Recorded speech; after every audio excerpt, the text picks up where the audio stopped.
تو جب آپ صلی اللہ علیہ وسلم تمام جہانوں کے لیے تشریف لائے تو پھر خالق کائنات نے یہ کیوں فرمایا لقد من اللہ علی المومنین، کہ اللہ نے ایمان والوں پر احسان عظیم فرمایا، تو صرف ایمان والوں کو خاص کیوں کیا؟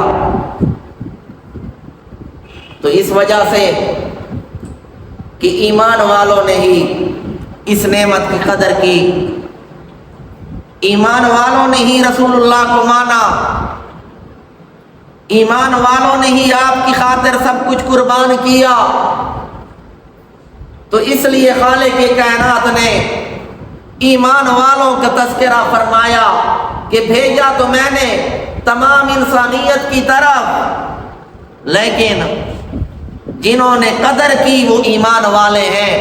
جنہوں نے آپ کا ساتھ دیا وہ ایمان والے ہیں، جنہوں نے آپ کی خاطر بیوی بچوں کو چھوڑا، جائیدادوں کو چھوڑا، وہ ایمان والے ہیں۔ تو نفع ایمان والوں نے حاصل کیا، اس لیے فرمایا لقد من اللہ علی المومنین۔